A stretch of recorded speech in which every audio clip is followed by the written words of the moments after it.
We went back to the Admiral Benbow, and you cannot imagine a house in such a state of smash. I could see at once that we were ruined. The officers accompanied Mother and me to Dr. Livesey's house. I believed I had the map the Buccaneers were looking for in my pocket. When we arrived, the servant showed us into the library where Dr. Livesey and Squire Trelawney sat on either side of a bright fire. "Come in, friend Jim," Dr. Livesey said. "What good wind brings you here?" I told the two gentlemen my story. They listened with interest, remarking that the Flint that Pew named was a notorious pirate. Then the doctor cut open the oilskin packet I had removed from Bill's chest. Out fell a map of an island about 9 miles long and 5 across, shaped like a fat dragon standing up. It had 2 fine landlocked harbors, and a hill in the center marked the Spyglass. There were several editions of a later date, but above all, 3 crosses of red ink, 2 on the north part of the island, 1 in the southwest, and beside this last, in the same red ink and in a small neat hand, very different from the captain's tawdry characters, these words: "Bulk of treasure here." The squire was delighted. "Tomorrow I start for Bristol," he said. "Hawkins shall come as cabin boy. You, Livesey, are ship's doctor. I am admiral. We'll take Redruth, Joyce, and Hunter. We'll have no difficulty in finding the spot, and money to roll in ever after. Not one of us must breathe a word of what we've found," said the doctor. "Livesey," said the squire, "I'll be as silent as the grave." Several weeks later, our ship, the Hispaniola, was ready. The squire employed as the ship's cook a one-legged pub owner named Long John Silver. On his shoulder, Silver carried a parrot by the name of Captain Flint.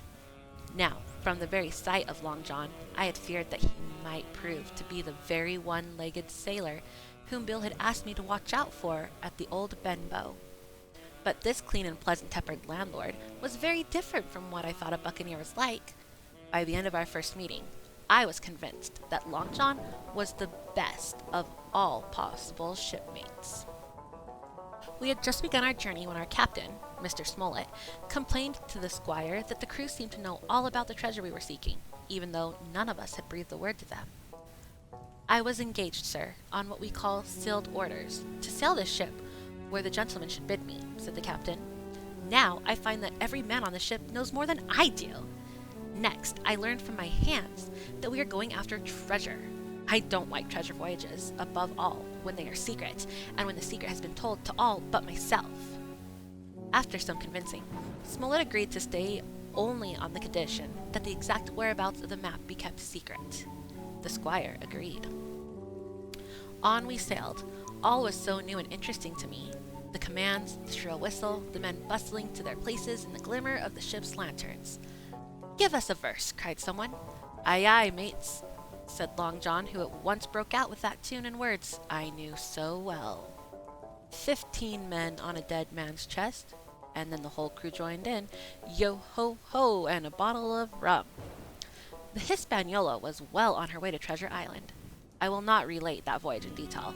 The ship proved to be a good ship, the crew and captain very capable. But 2 or 3 things happened that should be known.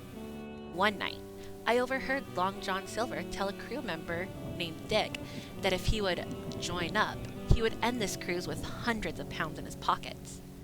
"Well, there's my hand on it," said Dick. "You're a brave lad, and smart as paint," said Silver. I remembered then that Silver had used those very flattering words on me the day we first met. I now knew that Silver, nothing more than a common pirate.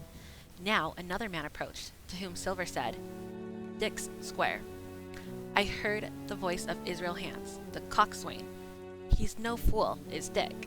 But what I want to know is, when do we lay him athwart? I've had enough of Captain Smollett, by thunder. Long John Silver warned him to be patient until the treasure was safely stowed, and the able Smollett had set the course for home. "But when the time comes," he said, "let her rip. I'll wring Trelawney's head off his body with these hands." Suddenly, their mutinous talk was interrupted by a shout of "Land ho!" And as they busied themselves for landing, I sought Dr. Livesey, the squire, and Captain Smollett in their quarters. As short as I could make it, I told the details of Silver's conversation. Nobody interrupted me from first to last. They were shocked to learn about Silver's treachery, and they vowed to be on guard and strike first. I never heard of a crew that meant to mutiny that didn't show signs of mischief before, said the captain. This crew beats me.